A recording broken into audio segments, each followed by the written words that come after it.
کی رات مغفرت کی رات ہے۔ سب سے پہلے میں شعبان المعظم کے اس نصف کے متعلق عرض کر دوں، بہت لوگ، دو طرح کے لوگ آج میسیجز میں مصروف تھے۔ ایک معافی نامہ بھیجنے والے، معافی مانگنے والا طبقہ تو اچھا طبقہ تھا کہ کم از کم انہیں احساس تو ہے کہ ہمیں کسی سے معافی طلب کرنی چاہیے، اور دلیل مانگنے والے وہ ایسے کام چور ہیں کہ ان کو عبادت سے کوئی غرض نہیں۔ آج بھی ہم سے آتے ساتھ حیدرآباد میں سب سے پہلا سوال یہی ہوا کہ لوگ یہ پوچھتے ہیں کہ یہ کہاں سے ثابت ہے رات کو آپ جاگتے ہیں، رات کو یہ اس طرح جاگنا کیا ثابت ہے؟ پہلی بات تو یہ ہے کہ ان کی بیٹیوں کی شادی میں، منگنی میں اور مہندی میں جو جاگتے ہیں اس کا ثبوت تو لے آؤ۔ ڈھول بازے کرتے ہو، اس کا ثبوت تو لے آؤ۔ تمہارے برتھ ڈے پارٹیاں تو 12 کے بعد شروع ہوتی ہیں، اس کا ثبوت تو لے آؤ۔ تمہارے پاس دنیاوی مشاغل کے لیے رات جاگنے میں کوئی دلیل کی ضرورت نہیں، اور ایک بندہ مومن اللہ کی یاد کے لیے رات جاگے تو یہ دلیل کس طرح سے آ رہی ہے، کس طرح کا مطالبہ ہے؟ یہ شیطان مطالبہ کرتا ہے۔ حقیقت تو یہ ہے، میں ان لوگوں سے کہتا ہوں جو ناچتے ہوں گاتے ہوں آج کی رات، ہمیں ان سے کوئی سروکار نہیں، لیکن آج کی رات اگر کوئی بندہ عبادت کرتا ہے تو کیا اس سے بھی آپ دلیل پوچھو گے کہ یہ کہاں سے ثابت ہے؟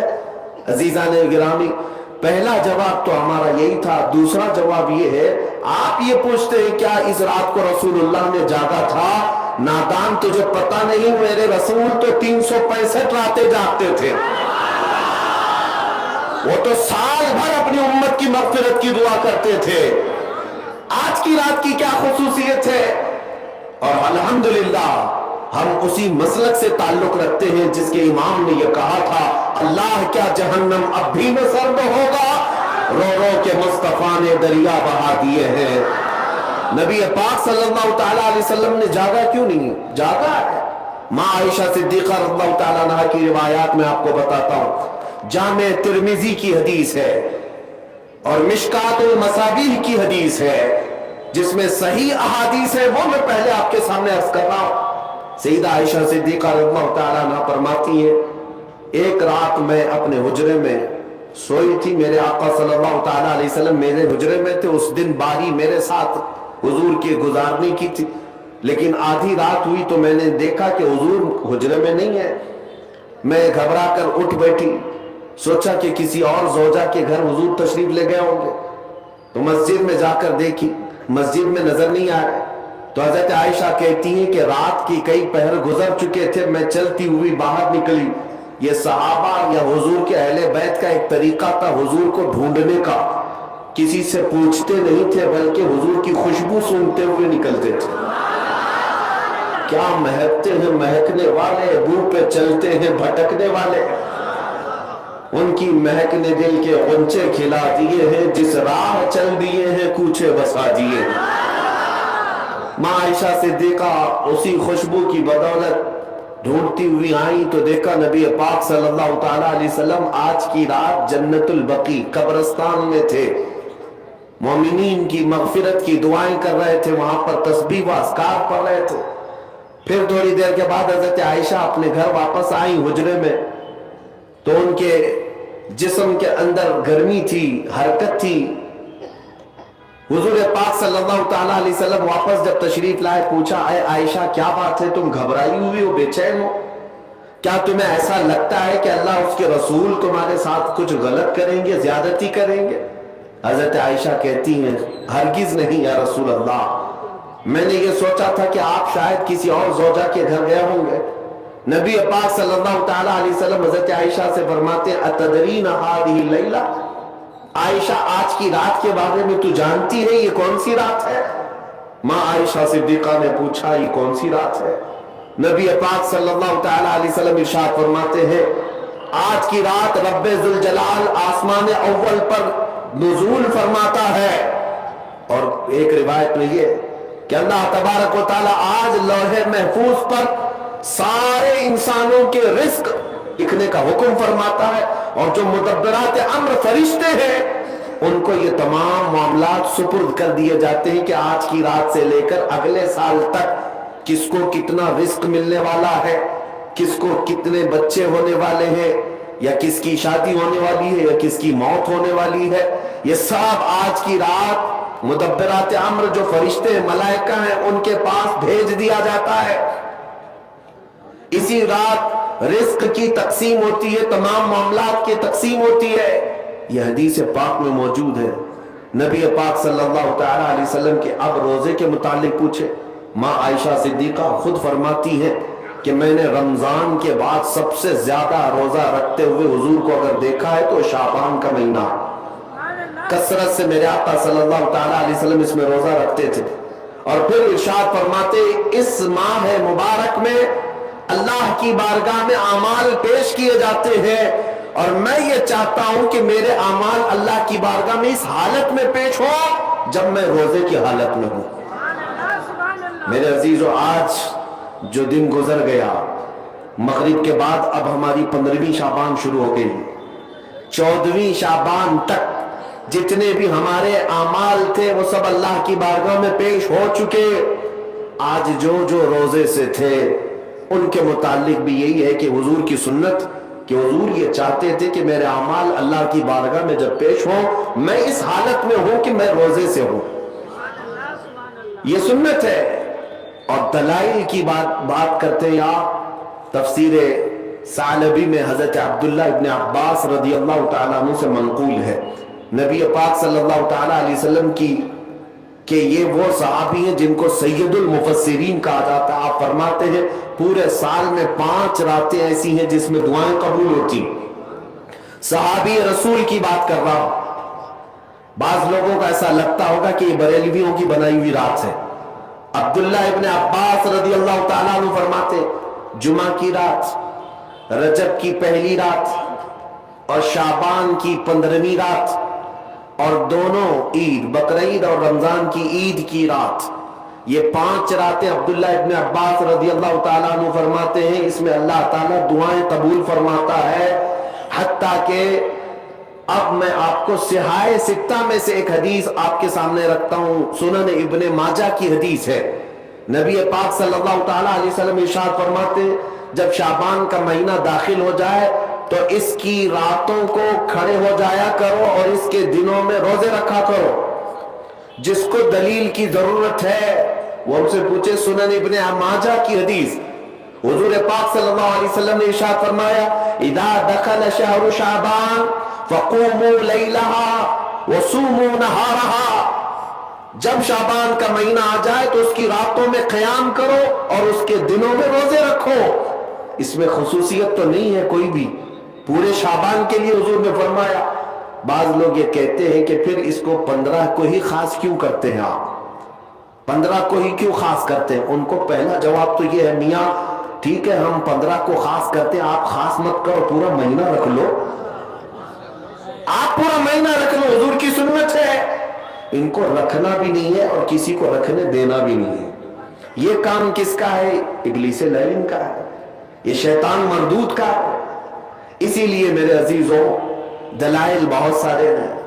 جامع ترمذی کی حدیث میں آپ کے سامنے عرض کر رہا ہوں، اور تفسیر ساوی علی جلالین ایک روایت میں آپ کے سامنے پیش کرتا ہوں۔ شعبان کی عظمت کیا ہے سنیے۔